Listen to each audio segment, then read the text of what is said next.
Heads up, because you are in the Hoodwood. I'm the Black Bandit KJ Green, welcoming you to another edition of Sports from the Hoodwood for October 6th, 2022. Coming up this week, more fallout from the Favre scandal. Will there be more people implicated, and how far-reaching will this go? Take a look at the Major League Baseball season that was, milestones met, and a new playoff format.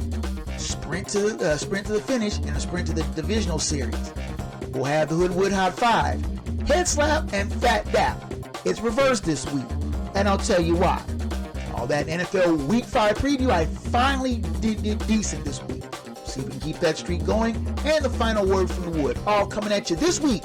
Sports from the Hoodwood's coming at you. Buckle up, put your crash helmet on, and let's go. You're tuned in to Sports from the Hoodwood, the internet's foremost location for the most honest, unfiltered commentary and insight on the world of sports. Now, once again, here's Hoodwood's hometown hero, KJ Green. Greetings from the Hoodwood, where, like Snuffy says in the background, we're all doing the Hoodwood hustle in one form or another. I'm your man, KJ Green, welcoming you to another edition of Sports from the Hoodwood. And let's start off, hit the ground running. More fallout from the Mississippi welfare scandal. And Brett Favre being the face of this scandal. The more people dig, the more just dirt comes out. And while embattled quarterbacks like Michael Vick and Colin Kaepernick continue to get their names dragged through the mud, with the former going to prison, serving his time, but still making out to be a pariah in some circles, and Colin Kaepernick expressing free speech, but still being dragged through the mud and more or less being blacklisted by the NFL. Brett Favre and his actions, which potentially defrauded Mississippians of millions of dollars, still seems to be just under the radar. Why is that? And it seems that Favre is not the only Mississippian that may have benefited from this. I'm hearing names like former pro wrestling magnate Ted $1 Million Man DiBiase. He's $1 Million Man. Why does he need welfare money? Marcus Dupree, former famous college running back in the 80s.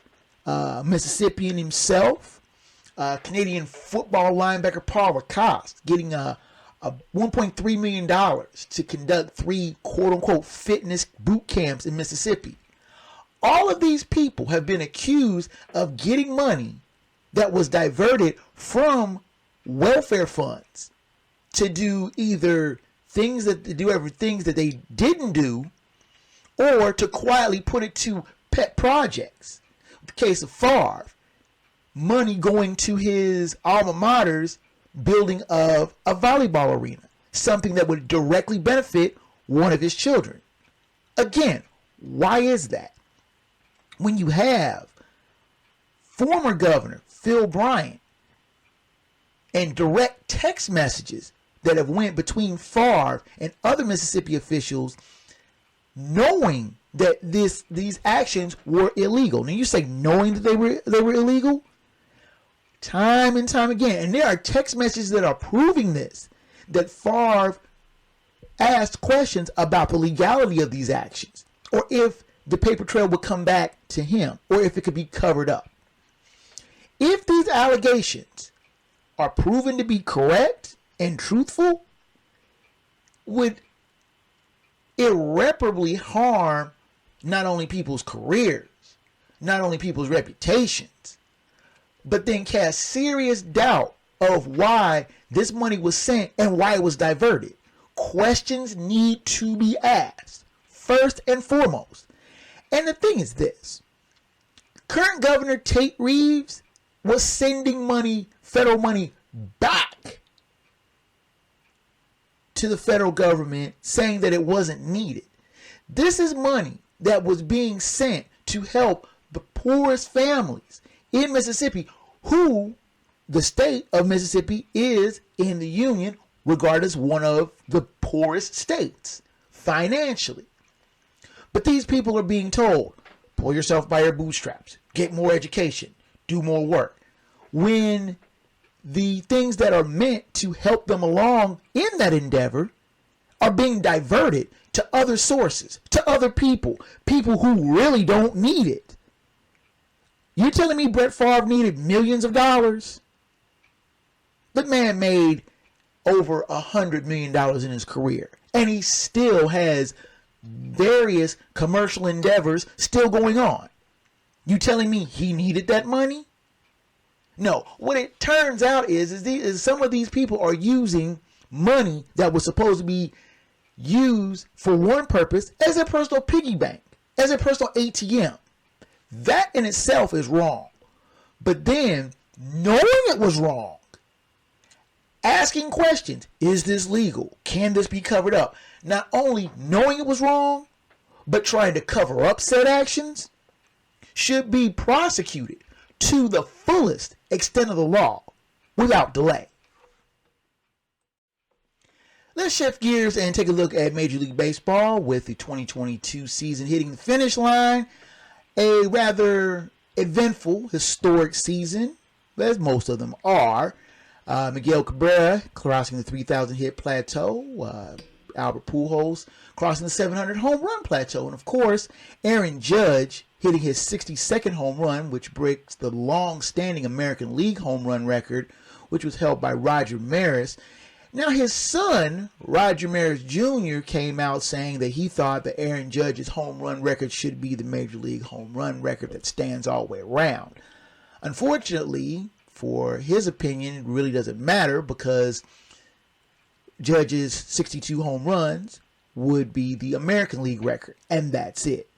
Now, I've already gone on record saying that I think Judge should be the MVP, and he is, at the time of this taping, closing in on trying to win a triple crown. Regardless if he wins it or not, I still think he should be the MVP.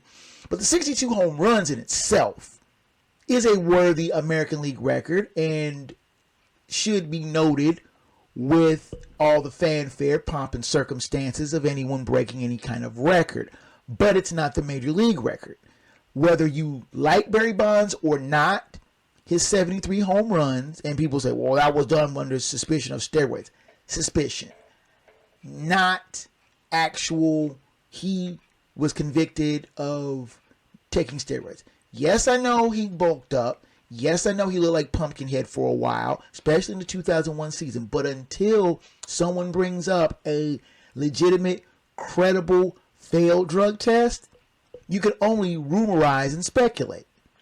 And I take nothing away from Aaron Judge. He's a good kid. He plays ball hard. He's had a monster season and bet on himself, turning down a big contract offer from the Yankees, thinking he can get more money with one big season. And lordy, did he have a big season. And he will hit the free agent market as the most desired player in the free agent class. Now, will he stay with the Yankees? Will he go cross town to the Mets? Will he go cross country to the Giants? It's a lot of speculation, but that's still way down the road.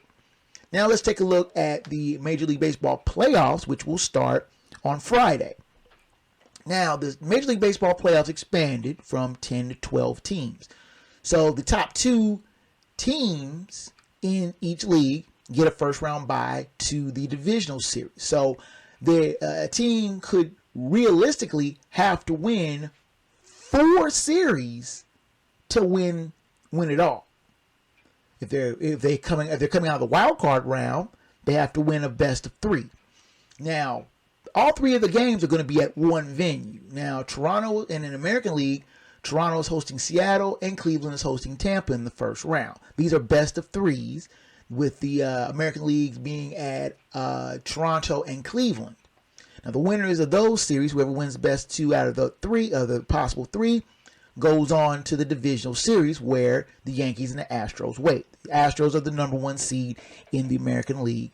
So the team that is left with the poorest record will go to Houston. The team that's left goes to New York. And then, of course, you go on, progress on through the divisional series, which is best of 5, and the league championship series, which is best of 7. In the National League, the Dodgers and the Braves finally taking home that NL East crown Monday night, they sit out the wild card round and wait for the 4 teams that are left, which would be the Mets, who will have over 100 wins and make the playoffs as a wild card, but they now have to go through the wild card round, an extra round of playoffs, but they host all 3 games. They will host the number 4 seeded Padres, who finished second in the West, light years behind the Dodgers. And then the Cardinals, who are the Central Division champs, they will host the Phils, who are making the playoffs for the first time in 11 years. Now, will the Mets collapse late affect them in the postseason? I think so. I think that the Mets will lose to the Padres, as the Pods will spring a 3-game upset, winning 2 of the 3 in New York. Now, the Phils, like I said before, waited 11 years to make the playoffs, and it will be a cameo appearance, as I think the Cards will shoo them out in just a couple of games. Now, and like I said, the Dodgers and Braves will wait for the winners of the wildcard rounds for the best of 5. And as usual, as I said before, the divisional series being a 5-game series and the LCS being a 7-game series. Now, I think that the Dodgers, with all their faults and foibles, they have won 110, 111 games. They are the best team in Major League Baseball. But lack of pitching may hurt them. The Mets, though I think the Padres will spring that upset, do have the pitching to get by them. But that's if they can get by the Padres to get to the Dodgers. It's going to be interesting to see 100-win teams in the divisional series. You're going to have at least 2 of them.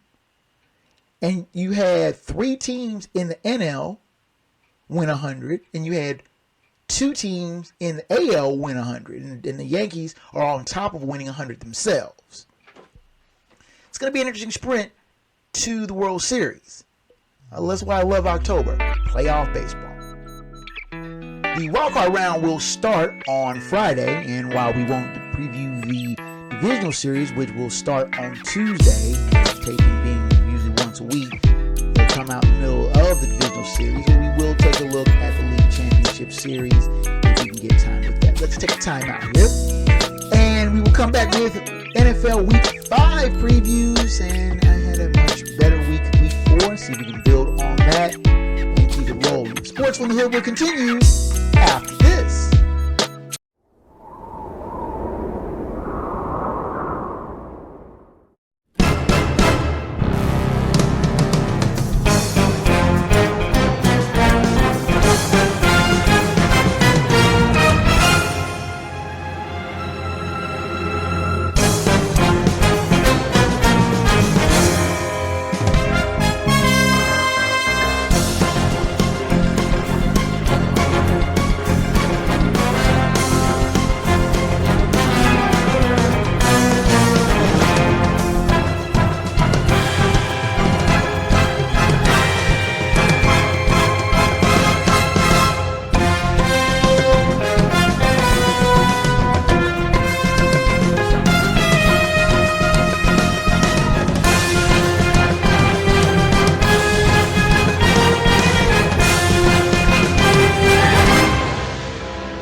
You are tuned in to Sports from the Hoodwood, the internet's foremost location for opinion, analysis, and insight on the world of sports. Here now is the man banned from sports trivia contests in 38 states and 4 Canadian provinces, and not to mention Guam. Your host, KJ Green. You are back in the Hoodwood. My name is KJ Green. I cannot bust out the old Frankie Beverly and Mays song back in stride again. It was damn good to get a solid week of picks in under my belt. I was living in the land of mediocrity, and I hate it. Now, though that Monday nighter did kind of bug me, I should have remembered the Rams have lost their last 7 against the 49ers in the regular season. But otherwise, most of my picks did come down solid, though I'm having to learn painful lessons not to trust the Carolina Panthers and be judicious with my picks of the Cleveland Browns. Anyway, submitted once again for your review, perusal, and approval are this week's NFL picks. The odds will be provided by ESPN, and they are for entertainment and comparison purposes only. Fast facts will be at the bottom of the screen. Despite my solid week of picks, the onus will remain on you if you bet these lines and lose. All times provided are Eastern Daylight Time. Check your local listings, or you can also check the 506sports.com website. They have a comprehensive map of the games being played in your area. And also do remember, if you're in the area of the teams that are playing either the Thursday night game or the early Sunday game, international, that is on NFL Network, check your local listings for the over-the-air provider in your area that is showing the game. As per NFL broadcast regulations, they have to show that game on a local over-the-air provider. Now that we got that legalese out of the way, let's go to the Thursday night game, shall we? The 1-2-1 Colts are taking on the 2-2 Broncos at Empower Stadium at Mile High in Denver. 8:15 kickoff on Amazon Prime. The Broncos are 3.5-point favorites. Last week, the Colts lost to the Titans 24-17, while the Broncos lost to the Raiders 32-23. Now, the Colts got more or less run down in a tough loss to the Titans, and the mirrors are finally shattering on the Broncos, who lost in a listless effort to a weak Raiders squad. Now, that loss was made doubly painful with the loss of promising youngster Javonte Williams with a devastating ACL and LCL injuries. But the Colts will also be without their strong running back, Jonathan Taylor, who was scratched from playing the game on Thursday night. All things being considered, I think the Broncos will have just enough to get the win. The pick here is Denver. Let's go to the Sunday games. This is a Fox doubleheader week, and we will start off with a game on NFL Network, though. The 3-1 Giants taking on the 3-1 Packers at Tottenham Hotspur Stadium in London. 9:30 a.m. kickoff Eastern on NFL Network. The Packers are 8-point favorites. Last week, the Giants defeated the Bears 20-12, while the Packers defeated the Patriots 27-24 in overtime. Now, the Packers were long resistant to come to London, as they loathe to lose any home dates, and they have a legion of fans at every road venue that they go to. Now, believe it or not, the Giants are one of the more popular teams in Great Britain, so the Packers' ability to get a favorite home crowd, no matter what venue, might be slightly stunted. That said, the Packers dodged a number of bullets in a tougher than it looked tussle with the Patriots, while the G-Men have been one of the league's more pleasant surprises at 3-1. While the Packers are still trying to figure out their offensive inconsistencies, I still think that they are better than the Giants. The pick here is Green Bay. Next on the docket, we have the 1-3 Steelers taking on the 3-1 Bills. Game being played at Highmark Stadium in Orchard Park, New York. 1 p.m. kickoff on CBS. The Bills are 14-point favorites. That is not a misprint. I double-checked that. Last week, the Steelers lost to the Jets 24-20, while the Bills defeated the Ravens 23-20. Now, the Steelers are a couple of missed kicks by the Bengals from being 0-4. Don't laugh. This ain't comedy to nervous Steelers fans who are not used to poor starts from their team and not used to going into any venue as a massive underdog. Meanwhile, the Bills are feeling themselves after bouncing back from a 20-3 deficit slipped by the Ravens at the gun. The Bills are among a legion of teams that the Steelers have long bullied. Now they are looking for and will get a measure of payback. Kenny Pickett is getting his first NFL start, and his learning curve, steep to begin with, will get it to be of a Herculean nature facing this rowdy defense in this rowdy venue for his first start. Good luck. The pick here is Buffalo. Next on the docket, we have the 2-2 Chargers taking on the 2-2 Browns at First Energy Stadium in Cleveland. 1 p.m. kickoff on CBS. The Chargers are 2-point favorites. Last week, the Chargers defeated the Texans 34-24, while the Browns defeated the Falcons 23-20. Now, the Chargers bounced back strong to whip the Texans in Houston and continue their road trip into the dog pound. Now, the Browns do continue to puzzle. A week after looking sharp and beating the Steelers, they dropped a winnable road game in Atlanta. Now, even at home, I do not trust the Browns, and you know they'll contradict me at every chance that they get. But I'm just as suspicious of the Chargers. While they rediscover the talents of Austin Eckler, their offense is still very inconsistent, and their defense is considerably weaker, especially with the loss of Joey Bosa.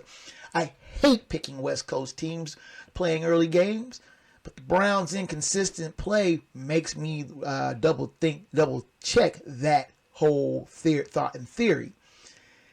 But the Chargers are just so inconsistent and maddeningly tough to pick. But with the Chargers' run defense being as weak as they've ever been, and we know that the Browns can run the ball, I'm just going to take a chance, close my eyes, and pick the Browns. The pick is Cleveland. Next on the docket, we have the 1-3 Lions taking on the 1-3 Patriots. Game being played at Gillette Stadium in Foxborough, Mass. 1 p.m. kickoff on Fox. The Patriots are 3-point favorites. Last week, the Lions lost to the Seahawks 48-45. While the Patriots lost to the Packers 27-24 in overtime. Now, the Lions have to be the most entertaining 1-3 team in the NFL. Their offense can put points by the bushel load, but they continue to lose high-scoring shootouts. Now, they head to Foxborough to face Pat's team that is just not used to being 1-3. Though they did give the Pack all they could handle at Lambeau, you just knew that they weren't going to win. They had best be careful because they do face this Lions team that can put up points. The question of who will be the quarterback for the Pats continues to haunt. And without a real consistent running game, I don't care what you say about Ramondre Stevenson, he is not a RB1. This might be a problem. I just have this funny feeling here. The Hoodwood upset of the week will be Detroit. Next on the docket, we have the 2-2 Bears taking on the 3-1 Vikings. That game being played at US Bank Stadium in Minneapolis. 1 p.m. kickoff on Fox. The Vikings are 7-point favorites. Last week, the Bears lost to the Giants 20-12, while the Vikings defeated the Saints 28-25. The Bears' lack of a passing game showed a lackluster effort in Gotham.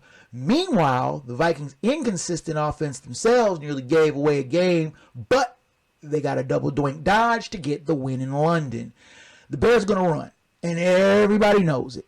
Now, the Vikings merely have to contain Khalil Herbert, and they should carry the day. Kirk Cousins gets the ball to not just Adam Thielen. He does have a pretty good wideout by the name of Justin Jefferson to utilize. They should be good to go. The pick here is Minnesota. Next on the docket, we have the 2-2 Seahawks at the 1-3 Saints. Game being played at the Caesars Superdome in New Orleans. 1 o'clock kickoff on Fox. The Saints are 5.5-point favorites. Last week, the Seahawks defeated the Lions 48-45, while the Saints lost to the Vikings 28-25. Now, after a wild shootout win in Motown, the Seahawks head south to the Big Easy, where the Saints await, still stung by their double doink loss to the Vikings in London. The Saints defense against a strong offense is a fascinating matchup, though I'm still not convinced that Geno Smith is the real deal. But as long as Rashad Penny can keep defenses honest, they'll stay in games. I can't bank on Andy Dalton being good enough to win ball games here. The pick here is Seattle. Next on the docket, we have 3-1 Dolphins taking on the 2-2 Jets. Game being played at MetLife Stadium in East Rutherford, New Jersey. 1 p.m. kickoff on CBS. The Dolphins are 3-point favorites. Now, last week, the Dolphins lost to the Bengals 27-15, while the Jets defeated the Steelers 24-20. The Dolphins are starting Teddy Bridgewater. Period. Book it.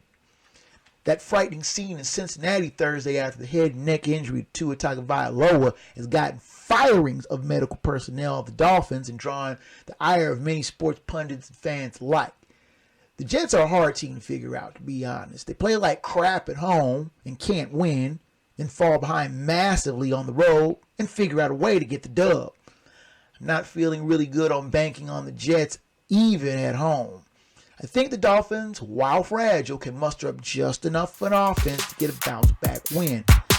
If they can't, then it'll be a while before they get another win. Pick here is Miami.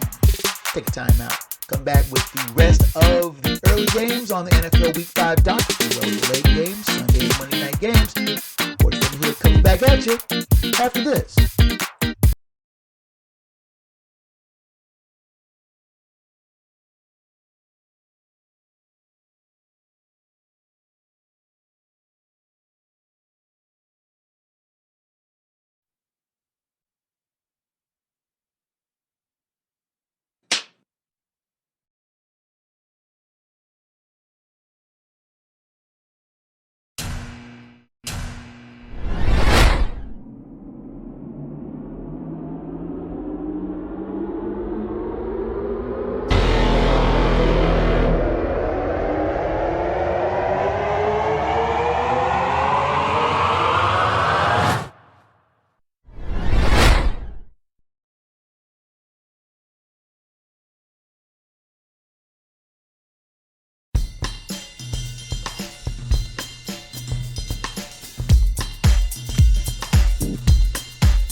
Tuned in to Sports from the Hoodwood, the internet's premier destination for no-nonsense commentary, thorough analysis, and logical insight on the world of sports.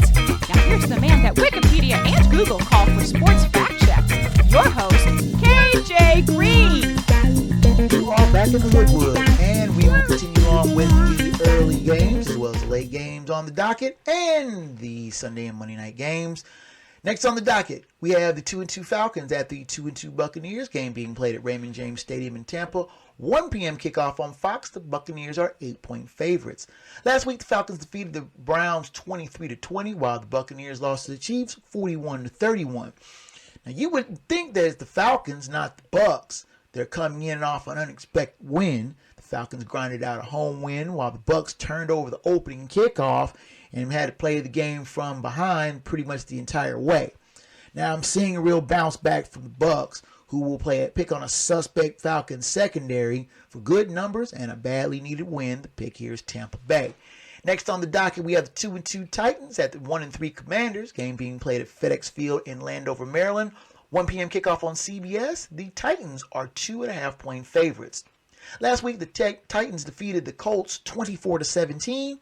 While the Commanders lost to the Cowboys 25-10. Now the Titans continue to emerge from their sluggish 0-2 start with a critical road divisional win in Indy and stay on the road in the nation's capital. The Commanders fell apart late in their loss to their despised divisional rival and are still looking for that offensive spark they had in Week 1. I doubt that they'll find it again with the Titans, who haven't been playing lights out, but as long as Derrick Henry has his health, it gives them a chance, and I think gives them the ball game. The pick here is Tennessee. Next on the docket, we have the 0-3-1 Texans taking on the 2-2 Jaguars at TIAA Bank Field in Jacksonville. 1 p.m. kickoff on CBS. The Jaguars are 7-point favorites. Last week, the Texans lost to the Chargers 34-24, while the Jaguars lost to the Eagles 29-21. Now, the Texans, save for the brilliant running of Dameon Pierce, are a hot mess. They face a Jags team that hung tough with the unbeaten Eagles, but still need to learn how to finish winning games. For one of the few times, I'm actually confident in the Jags, and they have a rare chance of being a home bully. I think they'll play a solid, complete game. The pick here is Jacksonville. Next on the docket, we have the late games. The 2-2 49ers taking on the 1-3 Panthers. Game being played at Bank of America Stadium in Charlotte. 4:05 kickoff on CBS. The 49ers are 6.5-point favorites. Last week, the 49ers defeated the Rams 24-9, while the Panthers lost to the Cardinals 26-16. I give up. I just give up. I keep thinking Baker Mayfield's going to break out and have a great game. And then he keeps beeping in my face. Okay, breathe. I'll be good. Now, the Panthers can't get Sam Darnold back fast enough. And they are going down the drain and possibly taking head coach Matt Rule with them. The Niners look like a playoff team on Monday night. playing solid defense, and that defense will win them ball games. And betting on Baker to solve the 49ers defensive riddle is suicide. The Hoodwood lock of the week is San Francisco. Next on the docket, we have the 3-1 Cowboys taking on the 2-2 Rams at SoFi Stadium in Inglewood, California. 4:25 kickoff on Fox. The Rams are 4.5-point favorites. Last week, the Cowboys defeated the Commanders 25-10, while the Rams lost to the 49ers 24-9. Now, the Pokes look sharp in thumping their divisional rival. Now they head west to face the Rams, who look just as dull in a dispiriting loss to the Niners on Monday night in NoCal. The Rams have looked rather uneven in a 2-2 start, while the Pokes have played solid under the steady hand of backup Cooper Rush. And he's making the absence of Dak Prescott look less and less painful by the week. That said, I still don't believe that the Pokes are ready for prime time and a road win either, in a place that's not Gotham. And I don't think they can beat a quality opponent. No, the G-Men are not quality opponents. Stop saying that. I don't think the Pokes can win on the road, and the Rams are due for a bounce back. The pick here goes to the Los Angeles Rams. Next on the docket, we have the 4-0 Eagles taking on the 2-2 Cardinals at State Farm Stadium in Glendale, Arizona. 4:25 kickoff on Fox. The Eagles are 5-point favorites. Last week, the Eagles defeated the Jaguars 29-21, while the Cardinals defeated the Panthers 26-16. Now, the Eagles keep finding ways to get it done. They relied on a stout defense and a redoubtable running game to handle a tougher-than-expected Jags squad. They head out to the desert to tangle with the resurgent Cards team that is finding its footing after an 0-2 start. This might be the Eagles' toughest test to trying to contain Kyler Murray so far this season, but the Cards will have a devil of a time themselves trying to handle Jalen Hurts and a tough running game featuring Miles Sanders and tough wide receiver core to boot. This is a sneaky good matchup, and it will be a tight one down to the wire. Too bad most of the country won't see it. The pick here is Philadelphia. Sunday night game is the 2-2 Bengals at the 2-2 Ravens. Game being played at M&T Bank Stadium in Baltimore. 8:20 kickoff on NBC. The Ravens are 3-point favorites. Last week, the Bengals defeated the Dolphins 27-15, while the Ravens lost to the Bills 23-20. Now, the Bengals shined in their first primetime date, stayed under the lights, albeit in a more hostile venue, taking on their divisional rivals. The Ravens are second-guessing themselves massively after a stunning collapse at home against the Bills.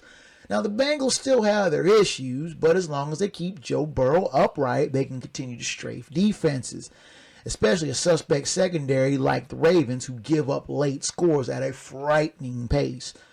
Lamar Jackson is doing all he can to keep his team in games, but he faces a defense in the Bengals that is really underrated, to be honest. This is another fascinating matchup and a tough one to call. I'm honestly afraid to pick either team because they have their issues, but I think that the Bengals can continue to climb out of their 0-2 hole that they started with a tight win. The pick here is Cincinnati. Finally, the Monday night game is the 1-3 Raiders taking on the 3-1 Chiefs at GEHA Field at Arrowhead Stadium. Try saying that 3 times fast. In Kansas City, 8:15 kickoff on ESPN. The Chiefs are 7-point favorites. Last week, the Raiders defeated the Broncos 32-23, while the Chiefs defeated the Buccaneers 41-31. Now, the Chiefs jumped on the Bucs from the opening kickoff and rolled to an impressive victory, while the Raiders finally got off the schneid and got Josh McDaniel his first coaching win of the Raiders with an uneven but badly needed win over the Broncos. The Raiders just seem to play the Chiefs tough all the time. It's a fascinating matchup that dates back 60 years. This will be a game closer than one would think, but Chiefs at home are usually a safe bet. The pick is Kansas City. There you have it. Last week I was 11-5 with my lock and upset correct. Yay me. 35-28-1 is the overall tally so far this season. I'm 2-2 on locks. I'm at 500. Hope to improve on that. 3-1 on the upsets. Picking upsets a little bit better than I have expected early on the first quarter of the season. We will take a final timeout. Come back with the Hoodwood High 5 Head slap and Phat Dap. I'll explain why I reversed it in the next segment, as well as the final word from the Wood. Sports from the Hoodwood heads down the home stretch after this.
You're tuned into Sports from the Hoodwood, the internet's foremost location for no-nonsense commentary, insight, and opinions on the world of sports. Here now live in living color, black by popular demand, your host, KJ Green. Rounding third, headed for home here in the Hoodwood. Let's finish up strong with the Hoodwood Hot 5, Phat Dap head slap, and the final word from the Wood.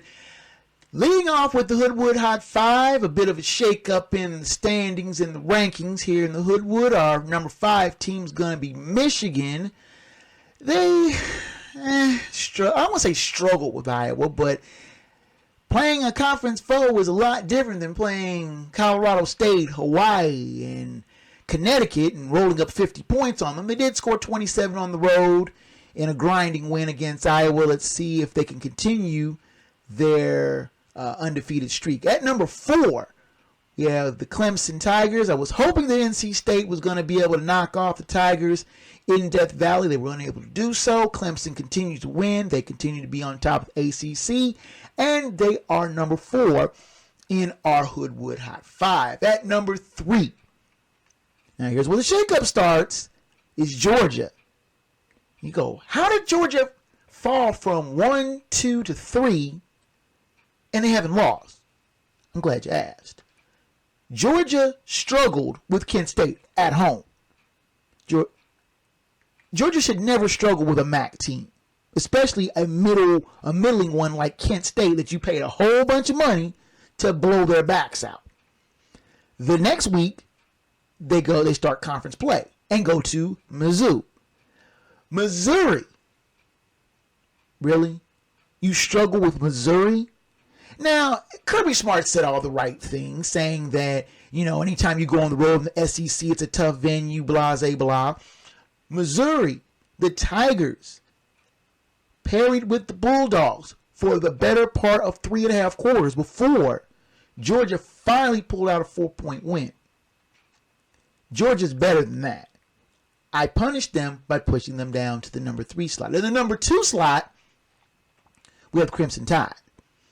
Yes, I know. Crimson to Alabama, same old, but they took care of business.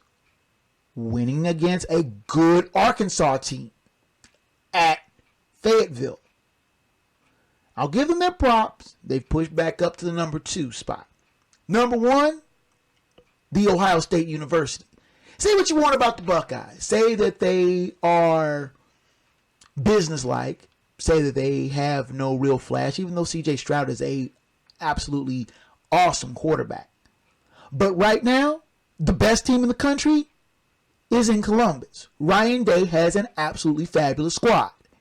And until someone can prove to me otherwise, they sit atop the Hoodwood Hot 5. What do you think? Send me information at KJ Green at blackbanditproductions.com with your Hoodwood Hot 5. Maybe I'll make a poll of it. And now let's get into the Phat Dap Head Slap of the week. Actually, the order is going to be reversed this week. It's going to be Head Slap and Phat Dap.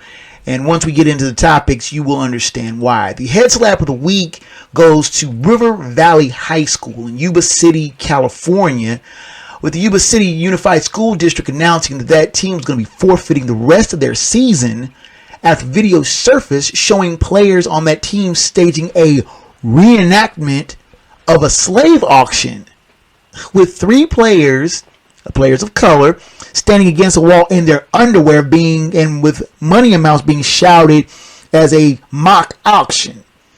Now, the since deleted video was received by District Superintendent Doreen Usumi, who then informed the school board that she was suspending the players involved, and then since there were enough players that were suspended, that they didn't have enough players to field a varsity team, and thus they would forfeit the rest of their season. Now, this team was 0-6 to begin with 4 games left to play in the season before the announcement came that the team was going to be shut down. Now, this is the second Northern California team that has had its season shut down, as Amador High School in Sutter Creek, California, also canceled its season after a number of players were implicated in a racially insensitive Snapchat discussion. Head slap to River Valley High School and Amador High School for fielding these 2 reprehensible teams. Now, the Phat Dap of the week. Now, it's a bad news, good news. I'm going to give you the bad news first so I can give you the good news second. Wewoka, Oklahoma. 2 softball players, female softball players, stepped up to prevent their high school from taking a forfeit. Now, Natalie Davis and Callie Ramsey suited up for the Wewoka, Oklahoma Tigers, their football team, to prevent them from forfeiting a second game in 3 weeks due to just lack of available players. Now, Wewoka is a small school about 70 miles outside of Oklahoma City, and they had an eligible player shortage. And Davis and Ramsey stepped in and suited up and played. Davis made a 50-yard punt and was credited with a tackle. Now, it didn't really matter that Wewoka lost to Mounds 47-14. These girls, as well as the team for accepting them and getting them to play, deserve much dap for stepping up and showing out. Now, without further ado, let's go to the final word from the wood. I don't know. I just can't bring myself to like Kyrie Irving. I know his game is stylish and entertaining, and he always has that look at me flavor to it.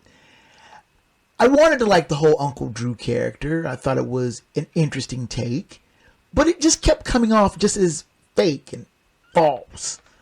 Just like back in the day when Kobe kept trying to pass himself off as Hood, and it came out as nothing more as a spoiled burb kid.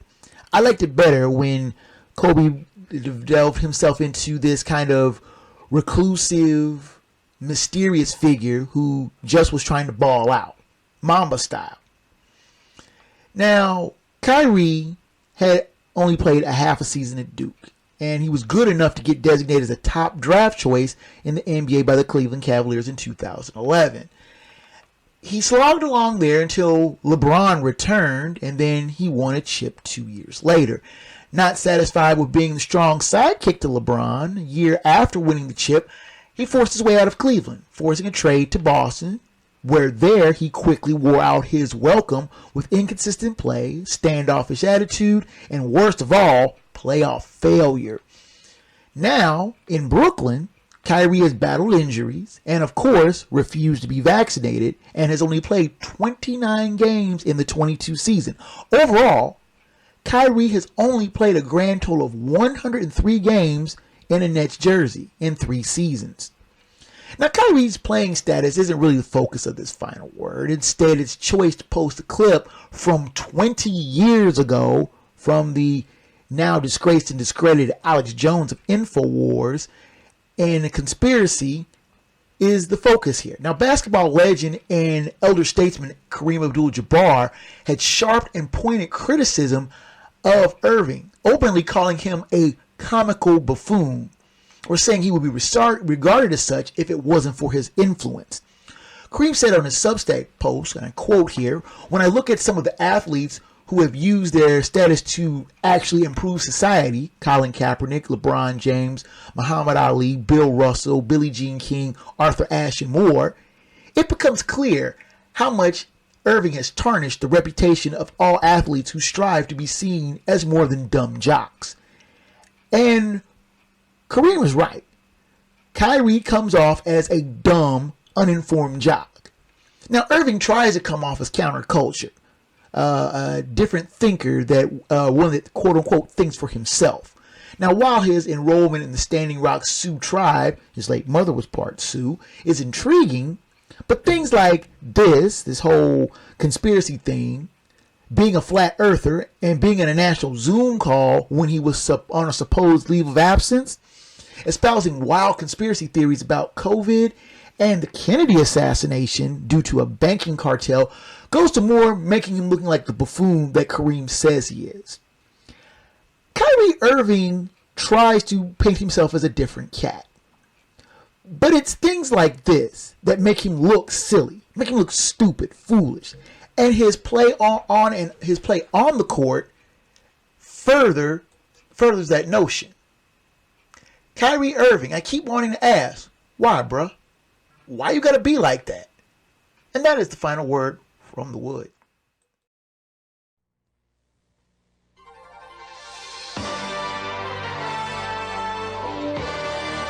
The music's coming up in the background. That means your time in the Hoodwood is just about done for this week, and I thank you so much for your visit. Now, if you want to send me an email to the show, whether it be questions, comments, show topics, criticism, I welcome them all. Send them to me at kjgreen@blackbanditproductions.com. The show airs weekly on most of these same podcast providers: Spotify, Stitcher, Amazon Music, YouTube, you name it, I'm usually there. And if your favorite podcast provider doesn't have it, ask for it. They'll send me correspondence. Try to get it on there as quickly as possible. Black Bandit Productions and Enterprises is on Facebook, where show archives are also stored. I'm also on Twitter, KJGreen20 and Black Bandit Productions and Enterprises. Send me a tweet, I'll tweet you back. Thank you so much again for watching, for all the good people at Rage Pictures who helped produce the show. Staff here at Black Bandit Productions Enterprises. I'm KJ Green. Until next time out in the Hoodwood, fellow sports fans, 30. Sports from the Hoodwood Is a Black Bandit Productions and Enterprises presentation. of a 551 audio and films production.